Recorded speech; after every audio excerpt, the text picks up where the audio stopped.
A very good morning, students of 11th standard St. John's.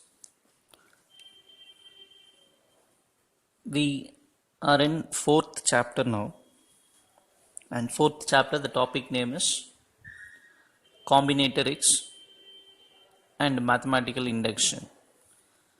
Under combinatorics we have two headings, and we saw two headings, namely permutations and combinations. You know very well permutation means arrangement. NPR, or even I can call, if I say 5P2, the meaning is out of 5 things we are arranging 2 at a time. So how many arrangement can be done? That is called 5P2. So 5P2, the meaning is out of 5 objects we are taking 2 at a time and arranging it. How many ways that arrangement can be made is called 5P2. That is the meaning for permutation. And we saw a few formulas for permutations and properties also. NPR is equal to n factorial by n minus r factorial. And many properties we have seen, and accordingly using those properties we solved many problems. After completing permutation we went for combinations. Again, as I said, permutation means arrangement. The word combination means selection. There is a difference between permutation and selection. In permutation, we concentrate on arranging. We concentrate on order. If order is changed, it gives different arrangement. But combination means just selecting, that's all. If I say 5C2, 5P2 means permutation, arranging. 5C2 means combination. What we are doing in 5C2, out of 5 objects, we are selecting 2 at a time. Just we are selecting 2. 10C3, the meaning is out of 10 objects, we are selecting 3. And we have seen formulas for NCR also. NCR is equal to n factorial by r factorial into n minus r factorial. And again properties also we have seen, right? Also we did few problems based on combinations. Now we will continue with that problems under combinations. Question number 31. How many triangles can be formed by joining 15 points on the plane in which no line joining any 3 points? I'll read the question again, so listen carefully, try to understand the meaning. How many triangles can be formed by joining 15 points on the plane? So we are having 15 points on the plane. We need to find how many triangles can be formed. The condition is no line joining any 3 points. So what is the meaning for this? Means we cannot connect 3 points together. There is no line connecting 3 points. So all the points, suppose for example, if I want to draw the diagram, if one point is there, another point is there, definitely third one will not be here, somewhere it will be here, because we cannot draw a line using 3 points. No line joining any 3 points. So if I can join these two, I don't have another point to join 3 points. So what is the meaning? So it is not in a straight line. All the points are not in a straight line. Only 2 points are in a straight line if third point goes into other position. So that is the meaning. Because if third point is also here, with these 3 points we cannot form a triangle, right? If third point is also here, we cannot frame a triangle with using these 3 points. So that is what is given. No line joining any 3 points. So 3 points are not in a straight line. Only 2 points can be in a straight line. The third point differs in position. That is the meaning for this sentence. Okay. Since this is clearly given, easily we can find the answer. How to find the answer means we need how many triangles can be formed. So number of triangles is equal to how many points are available for us. 15 points are there in the plane. So out of 15 points, to form a triangle, how many points we need? You know very well, triangle means we need 3 vertices. So 3 points we need for drawing one triangle. So 15C3. What is the meaning for 15C3? Out of 15 points, we are selecting 3. How many selection can be done? That is called 15C3. Again, I will explain slowly. 15 is nothing but number of points available. 3 is nothing but we are selecting 3 at a time. How many selections can be done? That much of triangle can be formed. That is the simple logic. So just we calculate 15C3. That is enough for this problem. How to calculate 15C3? N factorial by R factorial into n minus r factorial. N minus r means 15 minus 3, which is 12 factorial. So 12 factorial means what is the meaning? 1 to 12 we will be having. 15 factorial means 1 to 15 we will be having. So 1 to 12 and 1 to 12 gets cancelled. What will remain in this? 13, 14, 15. So cancelling 12 factorial and 15 factorial, we will have 13, 14, 15 in the numerator, because 1 to 12 will be cancelled. If you see denominator 3 factorial, 1 into 2 into 3. By simplifying, we get the answer as 455 triangles can be formed. And another thing, I'll do it in the rough column. See, this 15C3 also can be calculated in a simple way. That is, 15C3 means you start from 15 into, write the next number which is reduced by 1. That is 14. 15, 14. The next number is 13. You stop with 3 numbers because 3 is present here. So 15C3 means 15, 14, 13 divided by 1 into 2 into 3. Also we can calculate like this. Try to understand. 15C3, simple way is start from 15, write 3 numbers because 3 is present here. 15, 14, 13. So 15, the next lesser number, divided by, start from 1 and write 3 numbers. 1, 2, 3. Even if you cancel, you will get the same answer. 3, 5 times. 2, 7 times. So again same 5, 13 into 35. If you see here, 455 you will get. Or even one more example, 6C2. If I want to calculate 6C2, I can write like this, 6 into 5, only 2 numbers because 2 is present. And in denominator, start from 1 and write 2 numbers, 1 into 2. So if you cancel 3, 3 5s are 15, 6C2 is 15. Likewise, like this also we can calculate. So try to understand. We will go for the next sum. How many triangles can be formed by 15 points in which 7 of them lie on one line and the remaining 8 on another parallel line? So this is the next question. How many, again we are going to find how many triangles can be formed.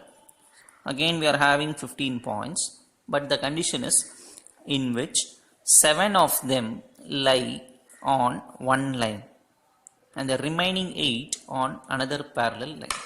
So if you just see the example, I can even place a dot like this. 7 dots are lying on a same line, 7 dots, and another 8 dots lying on the parallel line. So this is 8, this is 7. They are telling the point is positioned like this. Now how many triangles can be formed? That is the question. So number of triangles is equal to, now see this explanation here, 7C2 into 8C1. We know very well for a triangle we need 3 points. So out of those 3 points, I can select 2 points from this line, any 2. So how many options I can select? Because I am having 7 points in the first slide. So I can select 2 from that. So 7C2. And another 1 point I require now that I can select from this 8. So 7C2 into 8C1. This is one possibility. Plus another possibility is I can even select only 1 point from the top line and 2 points from the bottom line, right? So what should I write?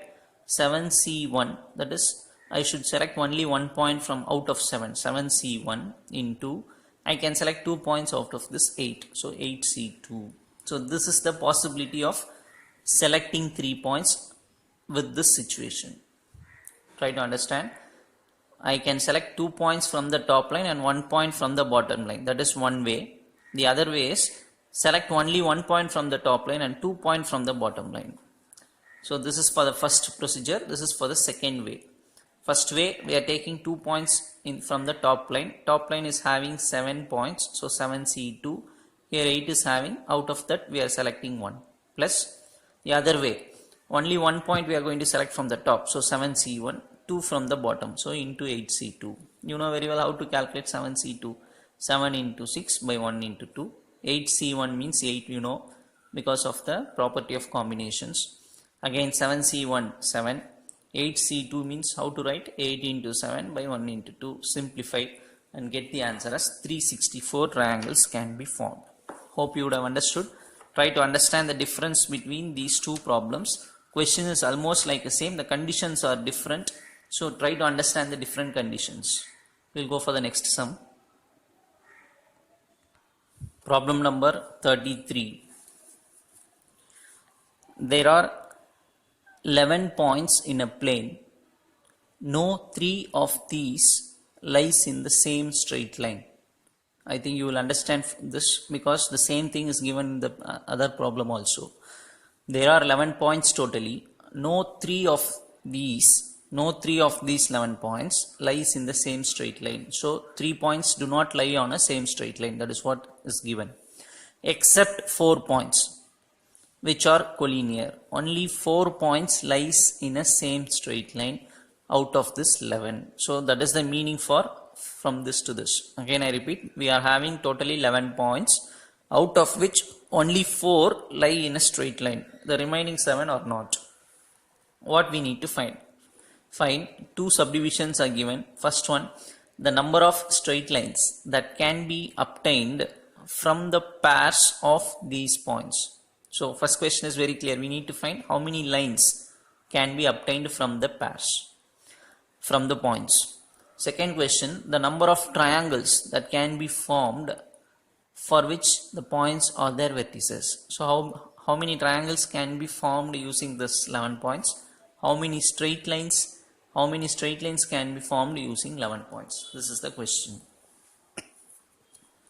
So in the answer, we will start with the first subdivision. In first subdivision, we need to find number of straight lines, right? You know very well, for a straight line, we need minimum 2 points. How many points we are having totally? 11 points.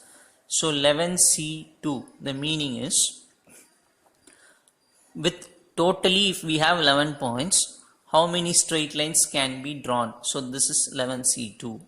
But what happens for these 4 points? These 4 points are collinear. So they are all lie in a same straight line.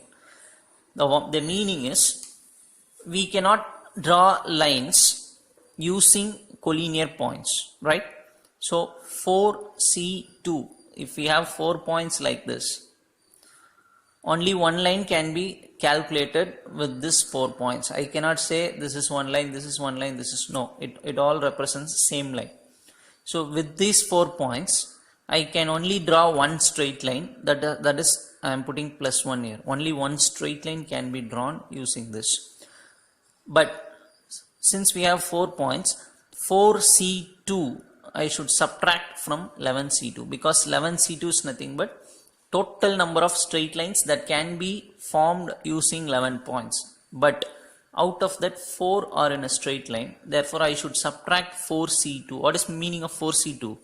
How many straight lines can be drawn using 4 points? That is called 4C2. But we cannot draw straight line because they are all collinear. So I should subtract this 4C2 from that 11C2. 11C2 is total number of straight lines. 4C2 is with the 4 points how many straight lines can be drawn. We cannot draw, so minus 4C2. But only one straight line can be drawn using these 4 points. So I should put +1. So you should understand why I am writing like this. This is very important. Calculations and all you will do. 11C2 means write like this. 4C2 +1. Simplify and get the answer as 50. I think you will not have any problem here. Try to understand why I am writing like this. Okay, next. Number of triangles. So we are having 11 points. For triangle we need 3 points, right? So 11C3, what is the meaning? How many triangles can be formed using that 11 points? That is called 11C3. But 4 points lie on a same straight line. Since 4 points are collinear, I cannot draw a triangle using these 4 points, right? With the help of these 4 points, I cannot frame a triangle. So I should subtract 4C3. So this is total number of triangles minus, out of these 4 points, how many triangles can be formed? No triangle can be formed. So minus 4C3. Again 11C3 means 11, 10, 9. 3 numbers we have to write. Denominator 3 numbers starting from 1, 1, 2, 3. 4C3, 4, 3, 2. Denominator 1, 2, 3. Simplify and get the answers. 161 triangles can be formed. Hope you will understand. Go for the next sum. 34th question. A polygon has 90 diagonals. Find the number of sides. Very simple question, but we should know only one thing. Formula. What formula? I will tell you. Before that, polygon means it is a diagram having many sides.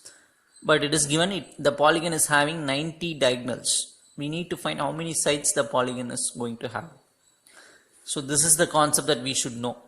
Number of diagonals of a polygon having n sides is, so if a polygon is having n side, where n is a number, then the number of diagonals is given by the formula n into n minus 3 by 2.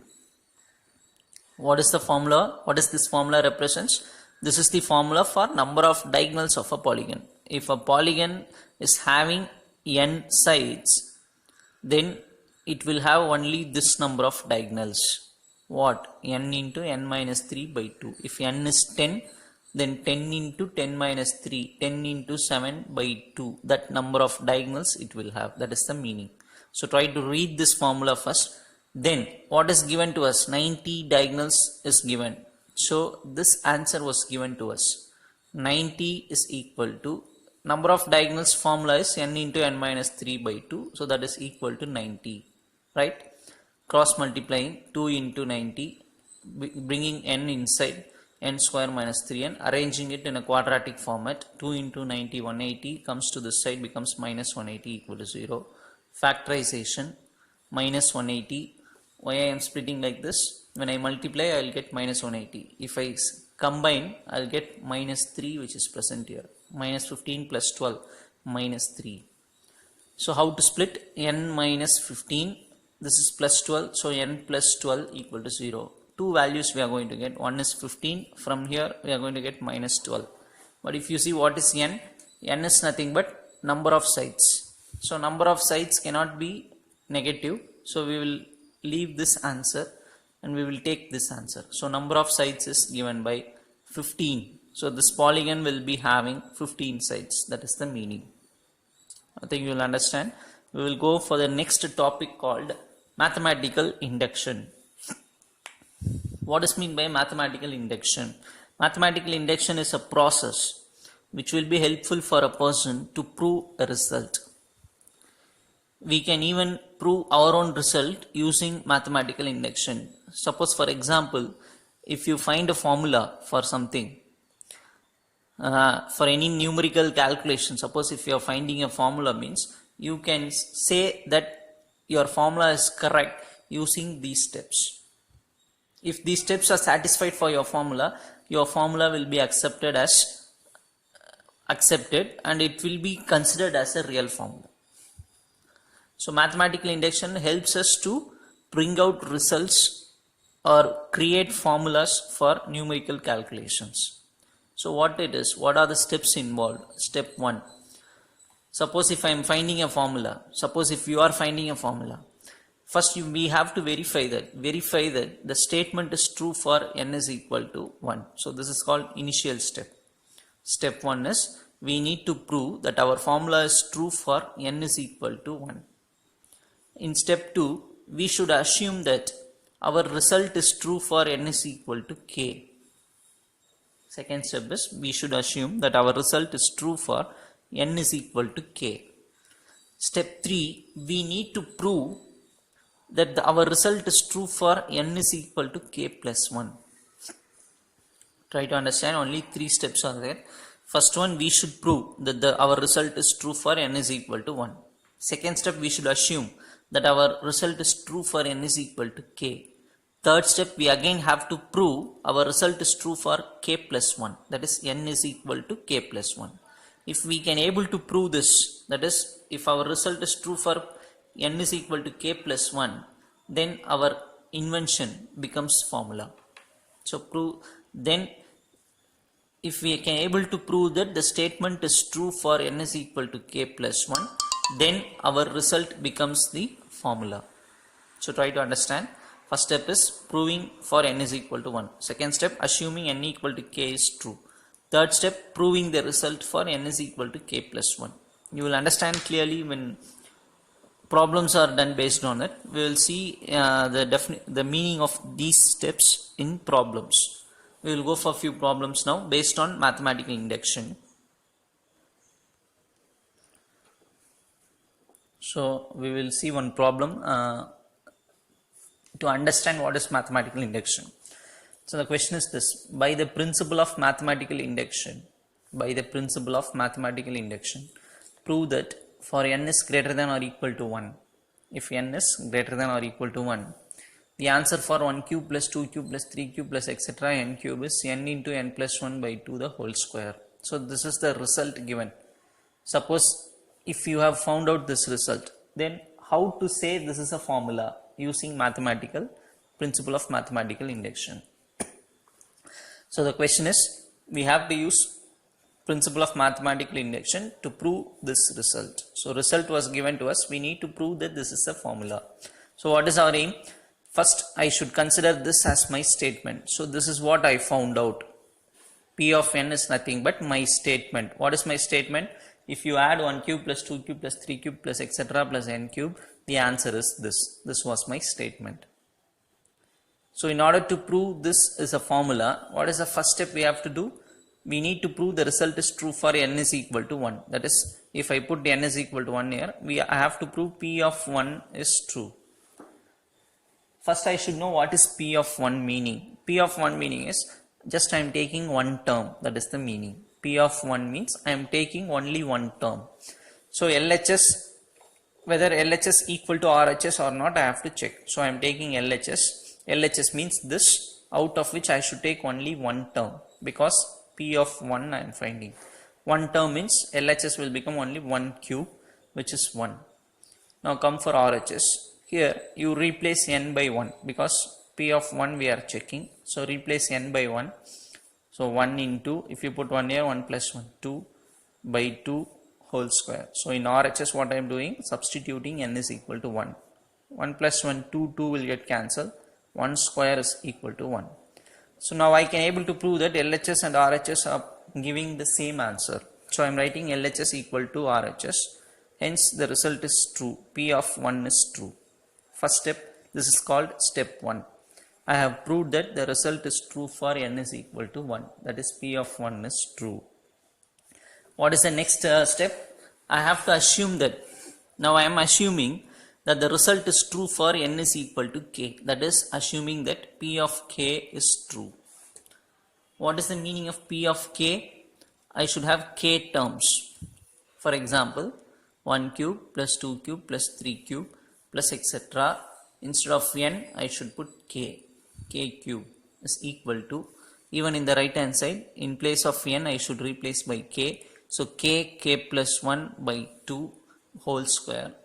So this is the result that I am assuming. Assuming that P of k is true, which means this is true. What is this? In the result, replace n by k. So k cube, k, substitute, everything, other things are all same. I think you will understand up to this. This is step 2. Next one is step 3. Now my aim is to prove P of k plus 1 is true. If I am able to prove this result, then what I said becomes a formula. My statement becomes formula. Try to understand. Again I repeat, this is the result that we are assuming. P of k is true. P of k means in place of n you replace k everywhere. So this is true, we are accepting. This is true, we are taking. We are going to prove that the result is true for n is equal to k plus 1. Okay, you have to listen very carefully now. What should I do now? After this, I want to prove p of k plus 1 is true. The meaning, what is p of k plus 1? I should have k plus 1 terms. Here how many terms I am having? K terms. P of k plus 1 means one more term I should have. K plus 1 term I should have. Could you able to understand? I should have what? K plus 1 terms. So apart from this, you just replace this k by k plus 1. What happens? This is k terms. I should have one more term. So I am going to add one term on both sides. How should I find what term to be added is, you just see this last term and replace this k by k plus 1. So what happens? It becomes whole cube, k plus 1 whole cube. Replace this k by k plus 1 because I want k plus 1 terms. So in the last term you just put, instead of k you write k plus 1 and then power 3. This is what I have to add to both sides of equation 1 to proceed for proving p of k plus 1 is true. Okay, suppose if I am adding, what is the answer that I am going to get here? That is also I should know. Since I have replaced k by k plus 1 whole cube, even you replace k by k plus 1 here, that is what I have written here. Replace this k by k plus 1 and replace this k by k plus 1. Another plus 1 is there. So k plus 1 becomes k plus 2 by 2. Then this whole square. I should get this as the answer. Suppose if I calculate for k plus 1 terms, I should get this as the answer. If I calculate add up to k terms, this is the answer. If I want to add k plus 1 terms, this is the answer that I should get. How I found out? In this answer, you replace k by k plus 1. K plus 1 plus 1, k plus 2 by 2 whole square. If I get this, then I will say p of k plus 1 is true. So what I am doing now? In the first equation, I am adding this k plus 1 whole cube to both sides of equation 1. So in this equation 1, first I am writing all the terms. Then I am adding k plus 1 whole cube. In the right hand side, first I am writing this plus k plus 1 whole cube. So in the first equation, we are adding k plus 1 whole cube on both sides. Now if you see these two terms, now can I bring this square inside? What will happen? This will become k square. This will become k plus 1 whole square. This 2 will become 4, right? That is what I am going to write in the next step. So as I said, I have brought the square inside and becomes like this. Now from these two, k plus 1 whole square is common. So take out. So it becomes k square by 4 plus here square goes out. So only one k plus 1 will be present here. Take LCM so that you will get this. So this is nothing but this numerator can be written as k plus 2 whole square, because k plus 2 whole square, when you expand, what will come? K square a square plus b square plus 2ab. K square plus 4k plus 4 is written as k plus 2 whole square. Now this is also square, this is also square, this is 4. 4 can be written as 2 square. So everything can be combinedly written as, just write k plus 1, just write k plus 2. In place of 4, you just write 2 and put whole square. Now this is the result that we wanted to prove. If you saw that in black pen, I would have written you and shown you what is the result that we are going to get. This is the answer that we wanted to get. So we got this answer. So we will say p of k plus 1 is true. Since we proved p of k plus 1 is true, the given statement is true. Therefore, we can consider this as the formula. So this is correct. So this is the statement that we have proved.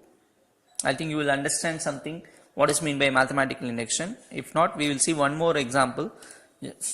Through this, try to understand. 36 question number. Same, by the principle of mathematical induction, prove that for n is greater than or equal to 1. One result was given to us. 1 square plus 3 square plus 5 square plus etc. 2n minus 1 whole square is n 2n minus 1 2n plus 1 by 3. So this is the statement that we wanted to prove. So how to start with?